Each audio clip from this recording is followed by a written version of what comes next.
Hi everyone, this is Erin from the DNA Learning Center. I am here with you in the lab today. You may wonder why I'm sitting in the dark instead of with the lights on, and that has to do with the lab we'll be doing. We are doing a protein purification, and the protein that we'll be purifying today is the Gfp protein. So Gfp stands for green fluorescent protein. And the reason that I'm in the dark for this protein is that this protein that glows or fluoresces green glows super bright when you have a black light. And the easiest way for me to show you this is just, I have some bacteria cells here, and they're in a tube, and you can already see that they are really glowing. They're giving off light. This down here is my black light. Just to give you a frame of reference, I have a tube of non-glowing bacteria as a comparison. So can you see that? That the one, I don't even need the light, it's glowing so brightly. This one over here is making GFP. These cells in this tube are making lots and lots of GFP protein. And these cells in this tube, they're not making any GFP. So you can see the difference right there that these are glowing and these are not. So what we'll be doing is we're going to try to isolate the protein GFP all by itself. So I don't want any other proteins or any other material. It's a wonderful example of how pharmaceutical companies may use bacteria cells to make human proteins, and at the end of their work, what they'll have to do is exactly what we're about to do. They're going to have to purify that protein so that they can give that protein out to the general public. In the start of our experiment, let me show you just some background information. So I'm going to share my screen with you. And if you guys have ever talked about DNA before, I'm just going to give you some information. Here I have a strand of DNA, and DNA is found in all living things. Generally, I consider DNA to be a set of instructions for all the various traits or characteristics of that organism. So here, I have a section of the DNA blocked out or highlighted. That is what I would consider a gene in this picture. In many ways, our DNA is very similar to a cookbook. So a gene is similar to a recipe. Genes are recipes that can be used to make mRNA or proteins in the cell. And proteins are molecules that have the ability to impact or influence various traits in the organism. So what we're doing today is we're working with the protein called GFP, and the trait associated with that protein is the ability to glow green. This protein is not a human protein. This protein is originally made in a jellyfish called Aequorea victoria. And you'll notice that in this picture of the jellyfish, it doesn't look green to me. Does it look green to you guys? It actually looks kind of bluish to me. The scientist who was first studying this jellyfish and identified the presence of the GFP protein, let me show you a picture of him. It's Osamu Shimomura. So this scientist, when he was working with the jellyfish, as far as I know, I think it was a bit of a surprise when he discovered that this green glowing protein was in the cells. He named the protein GFP, and from his work, scientists have built off of that and used GFP in so many different ways. So right here, we have a different scientist named Martin Chalfie. And what his group did is they were able to take the gene from GFP and insert it into another organism. How exciting.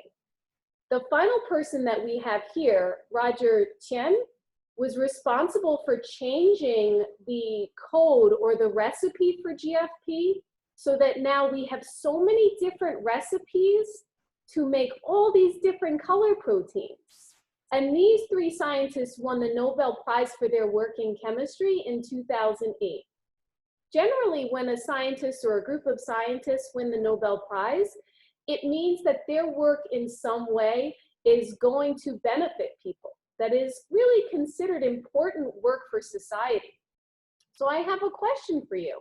Why do you think that our work with a jellyfish protein might be important? Well, I'm going to stop sharing my screen here for a second. I guess there are so many answers to that question. You can come up with your version of that. In my opinion, if we are using this protein, this GFP, what is so cool about the protein is that you're able to see it. So if I'm a scientist and I have transferred the gene for this protein into bacteria cells, let's say, how do I know if the bacteria cells are using that gene and making that protein? Well, the bacteria cells should have the ability to glow green. And it's a wonderful tool. Now that we also have all these other color proteins, we can be creative in how we use them in different ways. So my work with you today is just the purification. This is absolutely one of my favorite labs. In fact, if I'm ever feeling kind of down or maybe even grouchy, if I do a protein purification, I automatically feel better. It's just kind of a pick-me-up. It's so exciting. So first things first, I have my protocol with me, and I like to have a printout of my protocol. Even though I've done this lab so many times, I always like to have a printout so that I can cross off and read the steps as I go, because it's very easy to forget what we need to do. There are protocols available for you guys online that should be linked to our website. I'm just going to cross off as I go along. If you do have a copy of this protocol with you, I've done a couple of the initial steps just to get started and to save time.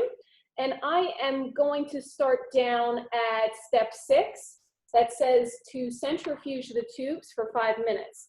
I've made my own modification here, and I'm going to centrifuge the tube only for 1 minute. So let's talk about the tubes for a second. So I showed you this before. Look how brightly they're glowing.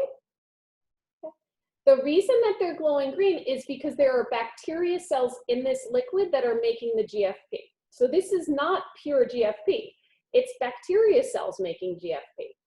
In fact, the bacteria cells are making other proteins. They are not just making GFP. They're making whatever proteins that they need to survive.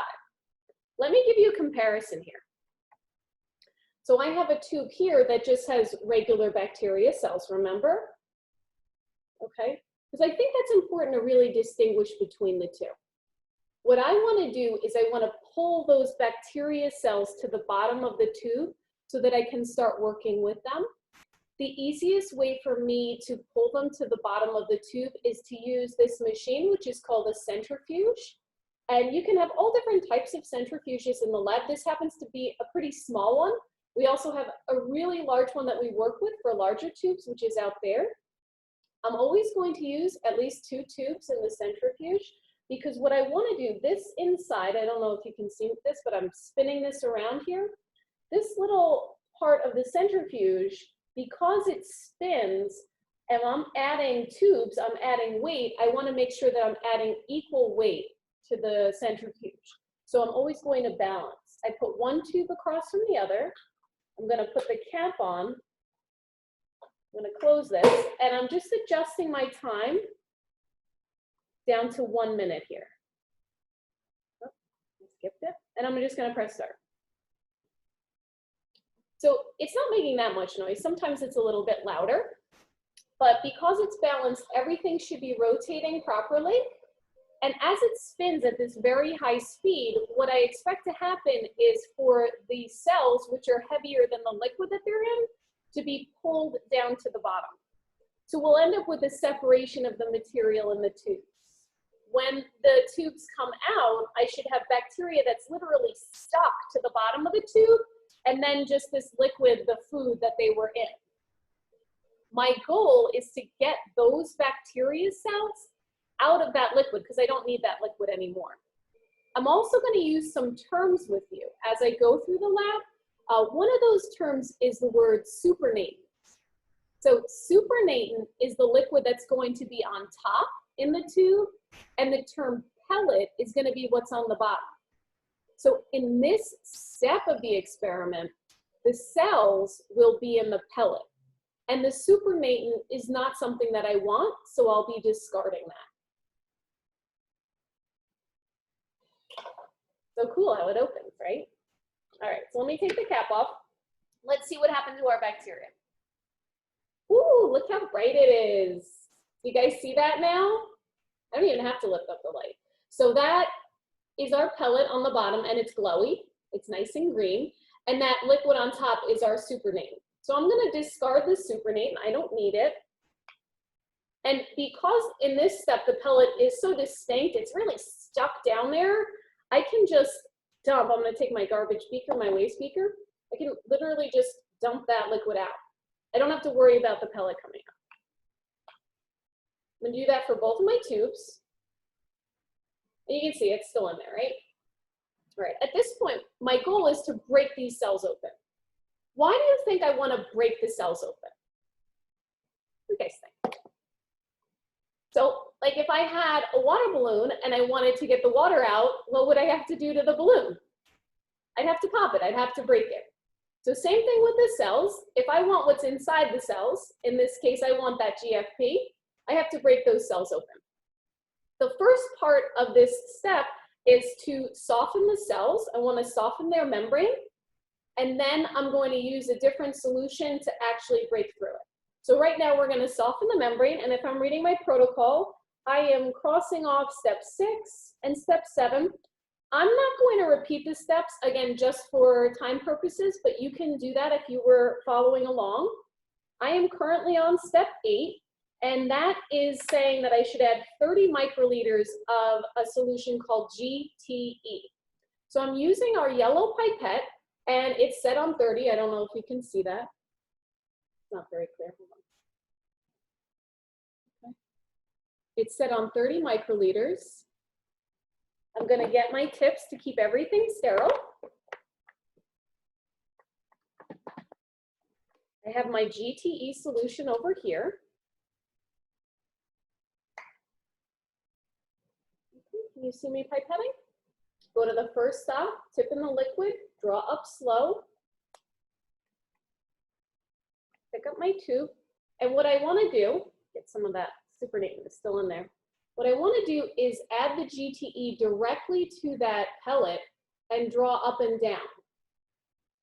The pellet is really kind of thick right now, so this is not that easy. Can you see the glowy stuff there? So I just had to take my time there for a second. This step about softening the membrane is really critical. If I were to skip this step, I expect that the rest of the experiment wouldn't work. So I'm going to take my time here.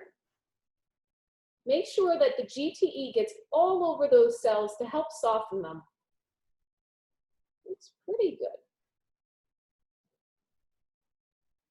Mixing it around. Okay, that should be good. Look, the GFP's all, do you see it all over the tip of the pipette?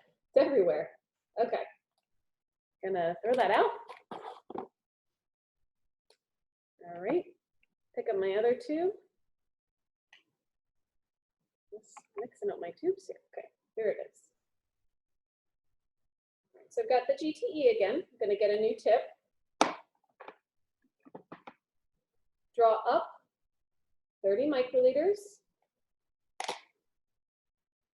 Add it directly to the pellet.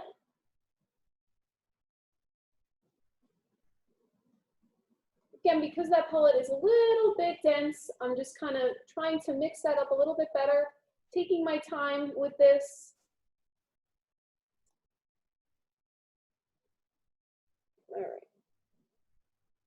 That looks pretty good. It looks like the tip is about to fall off, which is fine. That typically happens with these yellow tips. They're kind of annoying. Just push it back on, and I'm going to discard that. Okay.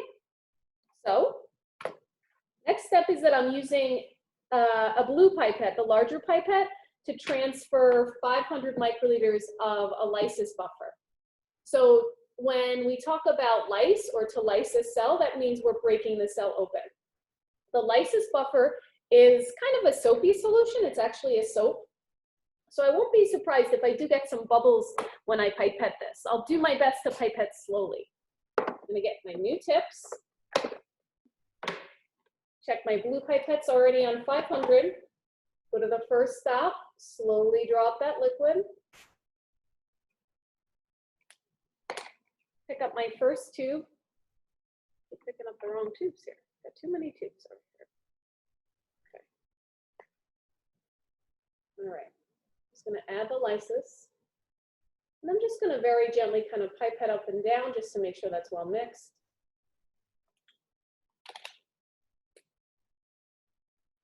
I know that the next step calls for these to go on ice, so I'm just going to put that directly in my ice. And I'm doing another 500 of lysis buffer to the other tube. Just take that up.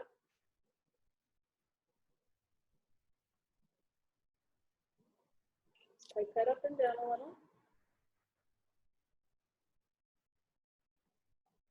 And it is a little bubbly, that's okay. You can even see them glowing in there, right? I don't know if you guys can see that. You can see them glowing in the ice. All right, so this part of the protocol asks that I leave the tubes to incubate on ice for 10 to 15 minutes. So I'm not going to make you sit here and wait for me to do that. I did a set just before I started, so that set is sitting on ice, kind of like a little cooking show. I'll jump over to that set at this point. I, in fact, also did step 11, which was to centrifuge for 5 minutes. And the purpose of the lysis buffer is to break open the cells, right? So now, once the lysis buffer has worked, I should have anything that was in the cells should be floating in the liquid. It should be all in that liquid. So that includes the GFP. At this point, the GFP should be released, but there's also all this cellular debris, this garbage. So I put the tubes in the centrifuge for a pretty long spin, 5 minutes. And what I'm hoping happens is that the cellular debris, the waste that I don't want, is going to be pelleted to the bottom of the tube. So in this step, the supernatant is what I want, because the supernatant has the GFP. The supernatant is not purified at this point. I guarantee there are other proteins, other molecules in there, but this is the next step in our procedure to purify. So I'm looking at my protocol. It says I'm going to take out 150 microliters of the supernatant and transfer to a new tube. So I just have a bunch of empty tubes next to me. I'm just going to take 2 new tubes here.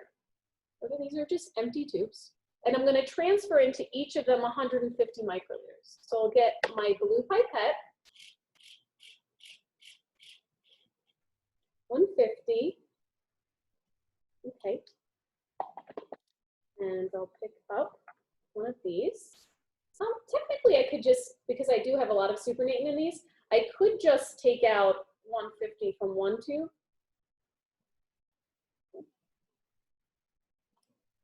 Because remember, the only reason that I'm doing 2 tubes is so that I have a balance. I'm going to save this extra. I do like to save this original tube because sometimes if things don't work or if I make a mistake, I can actually go back right to that step and then try again, which is nice.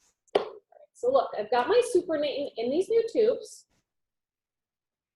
And the purpose of putting them in the new tubes is to get them away from that debris, but I've got to do another part right now. Let's take a look at what the GFP protein looks like so I can explain why this step is so important. I'm going to share my screen with you guys again. Okay, so these are 2 pictures of the GFP protein. So proteins are chains of amino acids that have been folded in a specific manner by this cell, and the way that they're folded, their shape impacts greatly their function. So the shape of this protein, the shape of GFP, is what we call a beta can shape. And the way that I think about it is kind of like if you had a soda can and you cut off the top and the bottom and you just had this cylinder with no top and bottom, that's kind of what it looks like. These green strips just represent, you know, those amino acids, those chains. So this is what it would look like from the side, and this is what it would look like from above. So if you were looking down through it. In the center here, we have some amino acids that are hydrophobic. Does anybody know what it means if something is hydrophobic? What about a phobia, just a regular phobia? If you have a phobia, we associate a phobia with a fear. What does hydro mean?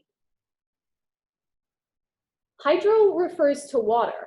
So hydrophobic is a fear of water.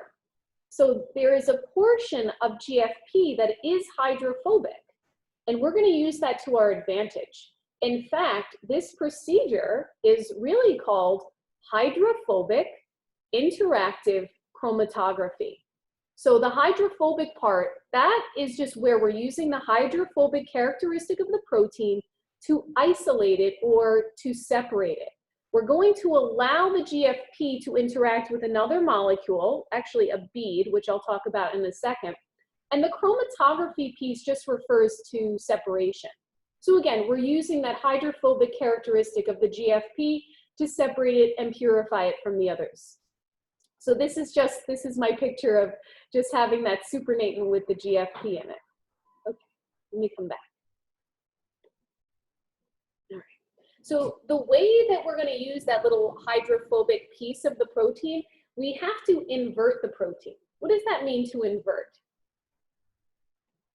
It means to really flip. It means to flip or turn upside down. In this case, we're turning it inside out. We're going to add a solution that causes the protein to flip inside out. And the hydrophobic piece of the protein is not going to be very happy, and it's going, remember, it fears water. It's going to be looking for something to kind of attach to or hide with. So we're going to give it something to attach to. We're going to put it in contact with beads. And what is going to happen, or what I hope happens, is, let's say this hand is the bead. When I flip that protein or invert it and the hydrophobic piece is out, it's going to attach to the bead. And then anywhere I move the bead, I also move the protein. So I'm able to clean up the solution, get rid of everything else. And once it's clean, I can then change that shape of the protein again. I can put it back to its original shape, and then the protein will fall off and we'll have it isolated at that point. I'm going to add the material that inverts the protein. It's called a binding buffer. And that just means that it's going to help the protein bind or attach to these beads that we're going to use. We use 150 microliters. So let me just check. Yep, I'm still on 150. And I've got my binding buffer here. Okay, so I've got my binding buffer. Get my tubes. What do they do with them? There.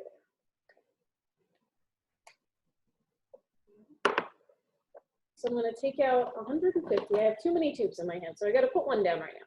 Okay, so let me take out 150 of the binding buffer. Just going to add it to the tube.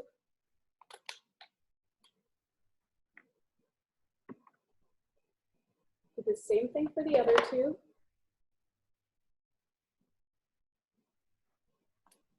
Okay.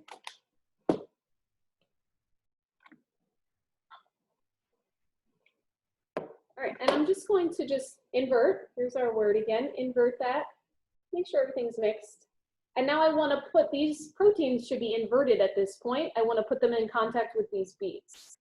The beads are called Hick Beads, HIC, which just stands for Hydrophobic Interactive Chromatography. They are this white material on the bottom. They're super, super tiny. Okay, they're super tiny. We're just going to add our inverted protein mix here. Using the blue pipette again. Oh, you know what? So I added 150 of the supernatant. And then I added 150 of the binding buffer, right? So how much liquid is in these tubes right now? How much? 150 plus 150 is 300. Okay, so I'm gonna put it on 300. Just I want to take all that liquid out and put it in contact with the beads. All right, so I'm taking out 300. I'm just taking it all out. Then add it.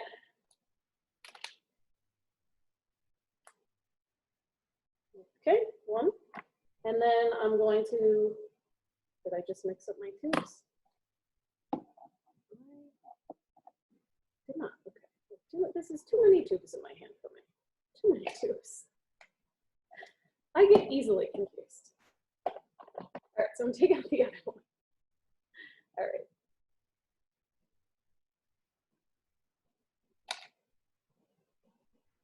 Okay, you can still see how green it is in there. I don't know if it gets, it's still going, it's still bright. All right, so now the protein's in contact with the beads. I just want to shake it up a lot to make sure the protein gets all over the beads. Pretty good, pretty good. That looks nice, super green. And I'm going to spin the tubes so that I can pull the beads and the protein to the bottom and remove any liquid on top.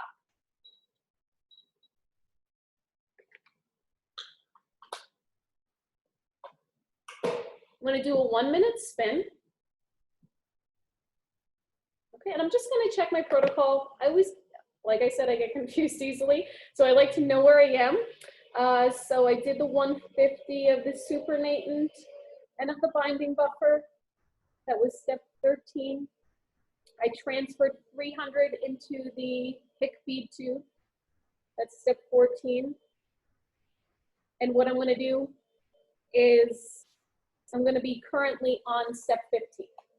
So step 15 asks me to remove the Supernatant using, it says a large micropipetter, but that is difficult for me. I want to be very careful about this. So I personally like to use the yellow pipette. And we're just removing as much of the liquid as we can. So it doesn't have to be a specific volume that I'm removing. I just want to get out as much as I can without interacting with those beads, without actually touching those beads. So I have my yellow pipette set on 100. If you were more comfortable using the pipette or that's all you had, you could just use the blue pipette for this as well. Okay. Yellow tips. Okay. So this is, I don't know how well you can see this or if you even need me a whole light. Can you see that the beads are kind of, they're almost on this angle now. See that little white angle? So those are the beads and they are glowing so I can see that the protein is attached to them. That's great. I'm using my UV light to track or follow my protein throughout this. And now I just want to remove the Supernatant. All right, so I'm going to do this probably a couple of times because I'm only set on 100. All right, so I'm just, before I go in the liquid, I want to go to the first stop. Just drop that Supernatant. It is waste, so I'm just going to discard it. Do it again. All right, I'm getting kind of close to the beads, so I don't want to take the beads out. And this doesn't have to be perfect. Sometimes I think I probably go too low on this, and I don't need to. I'm going to just stop. I'm good. Okay, let me get my other one. All right, so this is the same thing I just did, right? You can see the beads are on that angle. I'm going to avoid the beads. I'm taking out the Supernatant.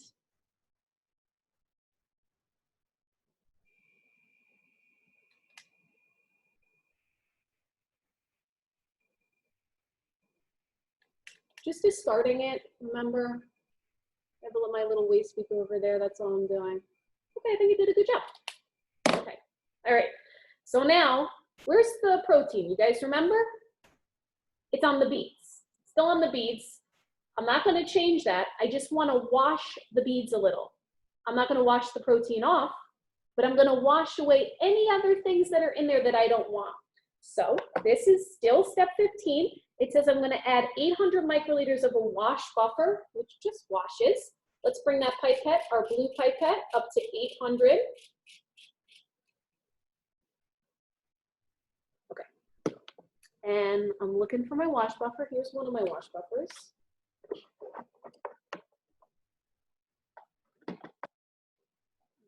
Draw up that liquid nice and slow. 800 is a lot.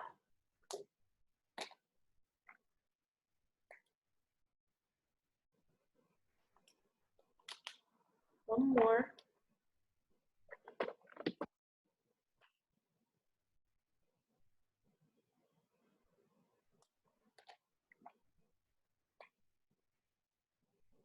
Okay, so got the wash buffer in. I'm just gonna shake it all up again. Shake it, shake it. Looks really cool, right? Okay, so should be good. Let's shake it a little more. Okay, just gonna spin again. 1 minute spin, should be good and start. Okay. And so I'm going to do the same thing when they come out. This time I'm taking out 800 microliters. So I think I'm going to use the blue pipette. I have to control my thumb though. I have to be a little careful when I do this, but I can do it. If you're not comfortable and you get nervous, usually I recommend that my students, when it's their first time doing this, that they still use the yellow pipette. They just have to do it a number of times. And that's fine. Whatever makes you happy, whatever you're comfortable with. And although I do want to avoid the beads right now, I don't want to take the beads out at all. What happens sometimes is that the beads end up being pulled up into the pipette. If that happens, you just put them back and you just spin it again. So sometimes you'll end up doing this step or these steps a couple of times. It's perfectly fine. There's no rush. You just don't want to get the beads out. Okay? And sometimes they come up, so be careful.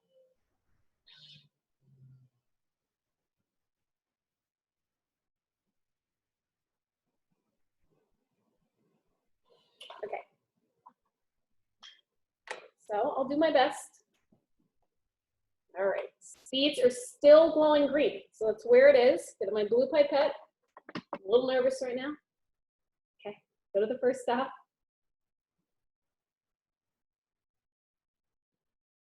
What I'm going to do, I'm going to go kind of low. All right, the beads started to move, so I got nervous. I stopped. Take the yellow pipette. Doesn't have to be perfect.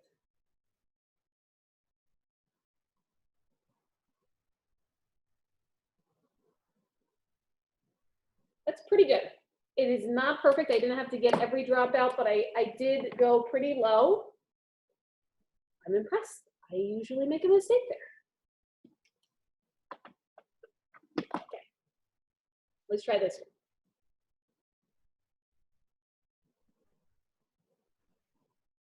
one. Oh, beads starting to move. I'm going to switch to yellow.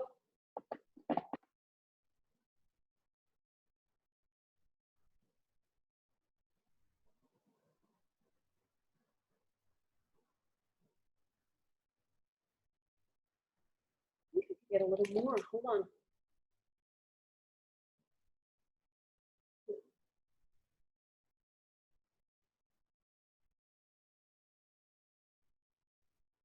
A little more.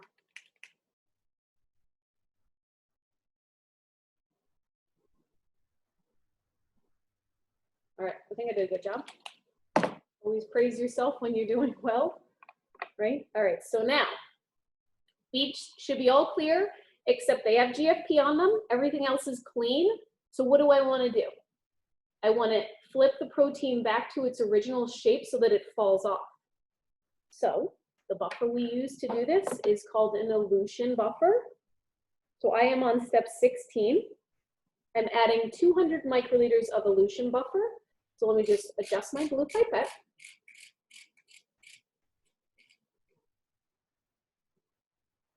Okay. Elution buffer. So here's my elution buffer. Open that up.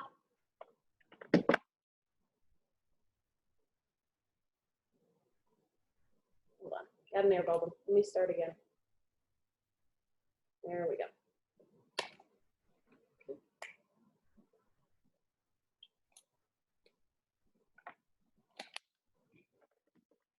Another tube of elution buffer. Oh. Start again. I must be getting tired or my pipette is kind of sticking. My pipette is being a little funny.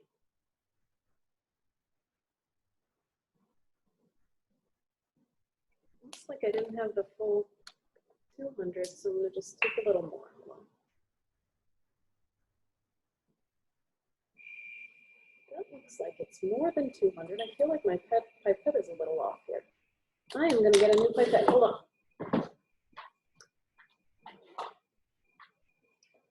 All right, let's keep going. So close. Let me just set it. You know, it's so important that when you're using instruments, just to, you know, keep an eye on everything that you're doing. we want to be able to trust the equipment that we're using, but if something seems a little off, you want to, maybe try something else. All right, let's try it again. Yeah, that's much better. That looks more accurate to me.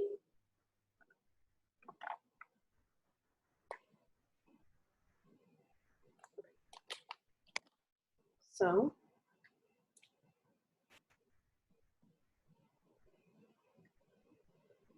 I'm going to shake these up now.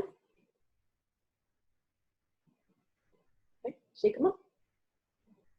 Because I want the protein to come off, right? I want it to come off the beads because I want to collect it. Okay, hopefully that's good. Maybe another shake. Okay, put them in. This is it. This is the moment. We're going to spin them. We're going to see if it worked. I am very nervous. 1 minute spin. Let's go. So I'm nervous because sometimes experiments don't work out the way that you think. I mean, that's real science, right? And if it doesn't work out the way I think, what do I have to do? Should I just give up and never do science again? What do you guys think? You have to try again. You have to really look at the system, look at the experiment that you're working with, and try to figure out where maybe something could go wrong. You can think about maybe remaking some of the reagents that you're using. You could grow the bacteria again. You just take a look at the system and try to see where there could be some variation or maybe where there's some sensitivity in the system. So let's see. Okay, got a few more seconds. When they come out, I do like to collect the protein. I like to put it somewhere. You can put it anywhere you want. You can put it in these larger tubes. I like to put it in these tiny little baby tubes. Could they be cuter? They could not be cuter. They are the cutest thing. Okay, so I like to put them in there. All right, let's see. Here we go. I'm so excited because it is glowing. I feel like I could sing right now. I'm so excited. Okay, I know it's hard for you to see that, but what I'm going to do is I'm going to take the Supernatant because that's where the GFP is now. It's in the Supernatant. I'm going to take it out. I could take out all of the Supernatant if I want to, but usually I don't. I usually just take out maybe 100 microliters. Sometimes I'll be working with a class and I just want to make sure everybody gets some, so I only take out 100, and that way I stay away from the beads. At this point, I do not want the beads. Okay, so I just took out the Supernatant. I'm going to put it in our baby tube. Can you see it? It's glowing. Can you see it? I am so excited. I could not be more excited than I am right now. A little air bubble on the bottom, so I'm just kind of flicking that. You guys see it? There's our GFP. We did a great job. I hope you guys had fun. I had a great time with you guys. I love to keep my GFP. Usually, it lasts for a really long time. I mean, I've had tubes for years, and I go back and put them under the black light, and they're still glowing. It's amazing, amazing. I just wanted to tell you, I really appreciate you guys working with us, checking out our videos, and I just want to say how much I really miss working with the students. So I did bring you some pictures of some of the jellyfish and other things that some kids have made for me when I work with them. So if you guys have worked with us before, and maybe these are some of your jellyfish, just wanted to say hello. This is a pretty awesome jellyfish. Look at this beautiful jellyfish. I encourage you guys, even if you think you don't have any artistic ability, that's not true. I like the diversity of the pictures that we get. Is this one? Oh, come on, this one's amazing. We got a Bob Ross jellyfish. Amazing. So I hope you guys had fun today. Maybe make some jellyfish, show us some pictures of your jellyfish. That would be awesome. And take care, everyone. We'll see you soon.